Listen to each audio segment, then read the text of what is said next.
Welcome to a special year-end edition of Spinning Back Clique, where we're going to take a quick spin through the absolute best performances of 2020 and give our thoughts on who should be walking away with MMA Junkie's annual awards. We got Simon Simano, Danny Segura, and gorgeous George Garcia with me today, so let's just get started, guys. From casuals to hardcores, everybody loves a big knockout, and we had some great ones this year. I have a feeling we might be leaning towards a consensus pick in here, but let's see if anybody has a surprise winner in mind. Let's put 2 minutes on the clock. We'll start with you, Danny. Look, there's only one knockout that Kanye West did a little video about and did a song on, and that is Joaquin Buckley. I mean, we can just shut this segment down right now. There's no better knockout in 2020 than Joaquin Buckley spinning kick, whatever you want to call it, over Impa Kasanganay. I mean, that knockout was just beautiful. It was one of the best knockouts we've ever seen in the history of the sport. It redefines what's possible, what's not possible. I mean, just when you think you got everything solved, here comes Joaquin Buckley and just shocks the entire MMA world. Hands down, best knockout of 2020, one of the best knockouts in the history of the sport. Yeah, you elicit the name Kanye West. You know the award's done at that point. Simon, tell me about it. I mean, is that the one so unique, right? We've never seen something like that. The way that Kasanganay fell, I think, made it special too. Is that your pick? It's the pick. I mean, it's the absolute pick. Any other pick is wrong. I mean, it's really that simple. It's one of those moments where your jaw, like my jaw just dropped and you're like, whoa, what just happened? And you hear the broadcast and he says, the broadcast calls it's ninja move or ninja shit or whatever they said. And you're like, wow. And I'm just caught up in that moment. I mean, the wherewithal for him to be able to even think to do that move in that moment, hats off to Joaquin Buckley. What a hell of a knockout. Unbelievable. One of the greatest. John, I'm going to let you finish, but Joaquin Buckley got hurt the knockout. Sorry, I had to do that. Kanye West reference. Just had to do it, boys. Sorry. Go ahead. George, I know you like to play contrarian sometimes. Is there another pick out there, or are we just making this thing Buckley? Nope. Buckley, yeah. The guys did a wonderful job of covering it. It was spectacular, and it made the casual fans and the hardcore fans have the same reaction. When we're all synonymous together like that, that was pretty special. Different variations, but the way he spun around and did that, so it was beautiful. Yeah, I can't see anybody else winning that award, man. That was an amazing moment. All right. Submission of the year. It's always an intriguing pick, right? Because you got different ways to look at it. Are you going with, a technique that we don't really see very often, or maybe like a surprise upset, or, tapping somebody in a big fight? I mean, there's a lot of ways you can go when you talk about submission of the year. So let's talk about the best submission of 2020. Simon, we'll put 2 minutes on the clock, and we'll start with you. My pick for submission of the year is the perfect combination of everything that you just said with her, John. It's AJ McKee over Darian Caldwell. What a freaking move. It has its own name. It's the McKeatine. And look, when we think back to that week, AJ McKee talked about if he gets on his back, he's still going to bring it. He's going to bring the pressure. He's not going to let Darian Caldwell, just work him from the top.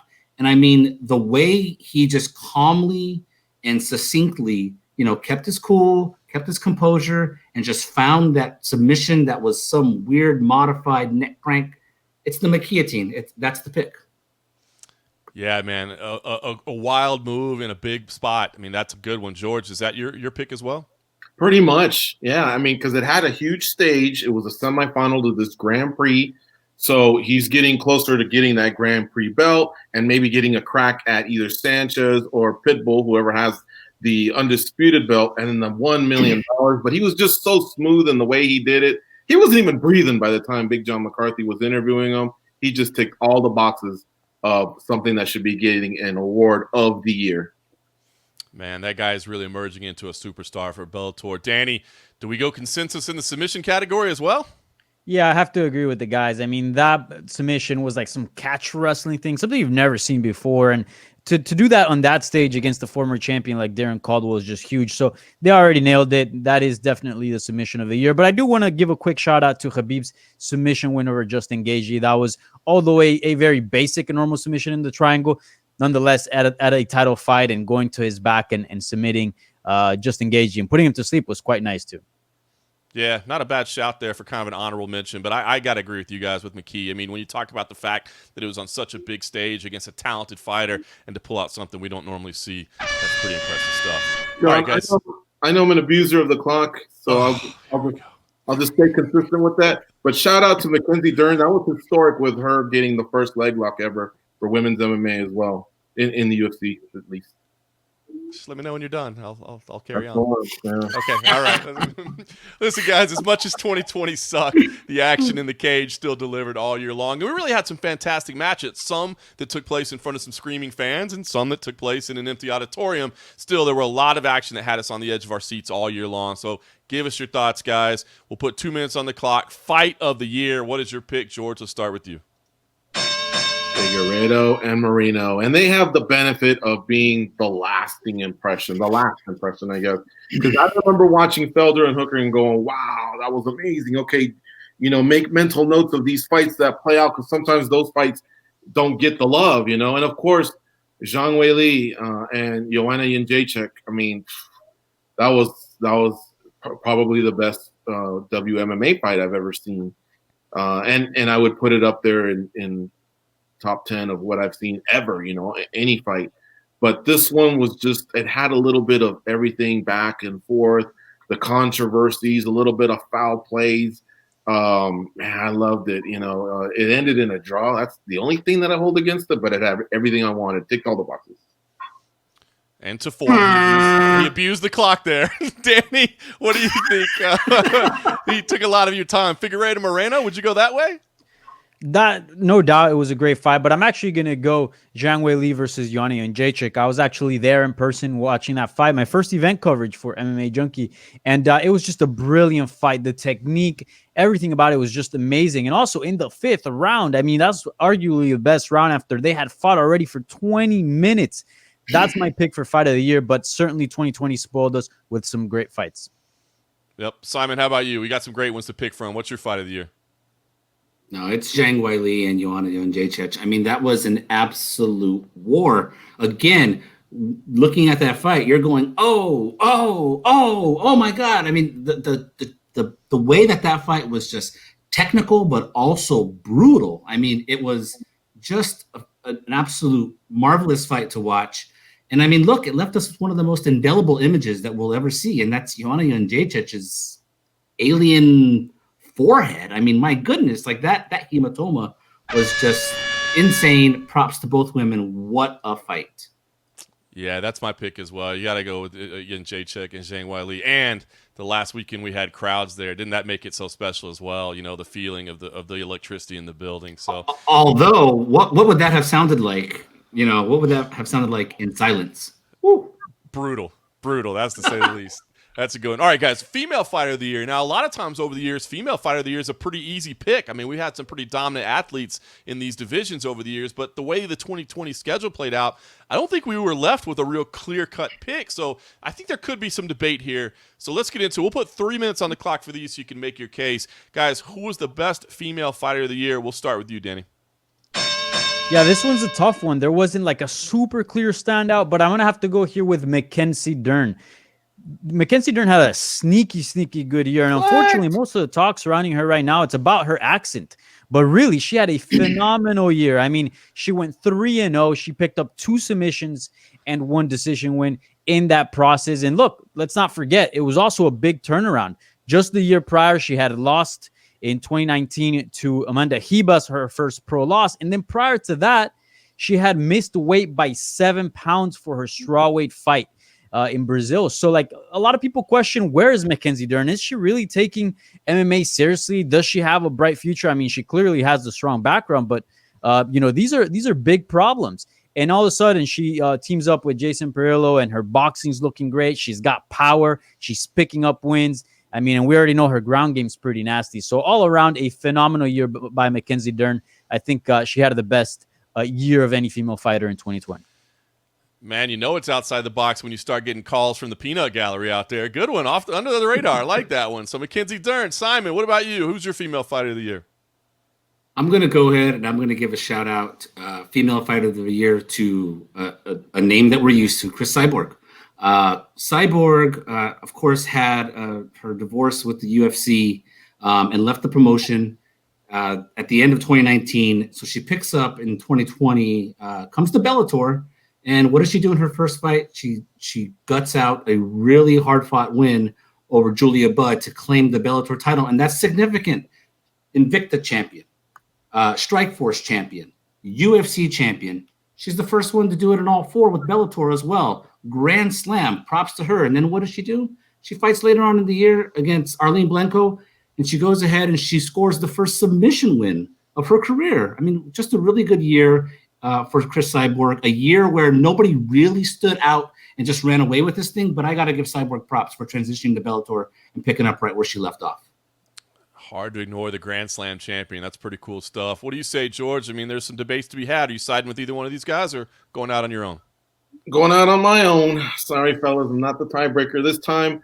I like Valentina Shevchenko to take home this trophy. She was the only one of the champions that defended twice. Chris Cyborg was in 2 title fights, but in one of those, she was capturing the belt. Valentina had 2 actual title defenses. Now, Chris did have 2 finishes. Valentina went to a decision, but she was very dominant. And what I liked mostly was, the Chukagian fight was the finish. That was the easier of the 2. But in the Maya fight, she was really, really tested. And she had to make adjustments. And that's what great fighters do. It's not always going to be a blowout. You make adjustments. But then when you wind up looking at the scores, you realize, well, it was still a blowout. But for a while there, we were on the edge of her seat because she's a huge favorite in these fights, and she's always proving why. Yeah, 3 great names there. And let me just throw one other. I think you got to have Zhang Weili in the mix as well. I mean, I know she only fought 1 time, but we just talked about what an incredible fight it was. And you think about, what she means towards the growth of the sport in China and just, what an incredible performance that was. I think she has to be in the discussion as well. So be really interested to see who we end up going with on the award with this one at MMA Junkie, because this is a wide open category. Now, male fighter of the year, I think there's some debate to be had here in this category as well. And ultimately, I think it probably really comes down to 2 names, but we'll let you choose anybody you want, of course. But I think there's a real case to be made for both those guys. Let's see if you're leaning that way or if you've got some wild cards for us. Let's hear it. Male fighter of the year. Simon, we'll put 3 minutes on the clock, and we'll start with you. Of course, the 2 names, John, you're talking about are Deiveson Figueiredo and Kevin Holland. Now, look, this debate between these 2 guys, to me, is a quantity versus quality debate. And 9 times out of 10, I'm going to go with quality there. But you know what? I'm going with Kevin Holland this time. I realize that his fights were not of the highest magnitude, of the highest level, where Figueiredo's fights were all title fights, and he won the championship. And then he defended it, but, there's imperfection there. And that's one of the things. There's imperfection here. Whereas Figueiredo missed weight, whereas he ended up in a draw to close out the year. Props to him for what he did. But Holland, 5-0, 210 days. You know what the number was after the fastest number after that is? 266 by Neil Magny in 2014. So he didn't just break the record, he shattered the record.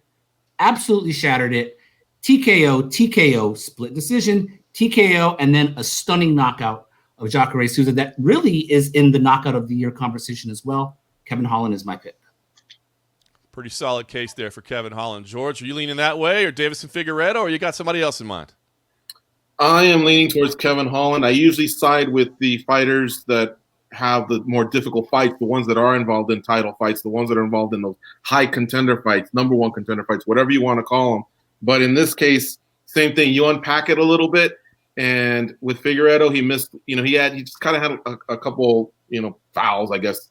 We're splitting hairs, man. They're both great fighters, both had great years. But yeah, 5-0 for Holland, 4 finishes. With Figueiredo, he finished all of them, but the last one, which wound up being a draw, he retained. So it is going to be regarded as a title defense, but he didn't win. But just, I don't know, a little bit of a bad taste in my mouth with those fouls and then also the missed weight. So that's what nudged Kevin Holland ahead for me. All right, so you guys both poking some holes in the Deiveson Figueiredo campaign. Danny, are we making this one unanimous?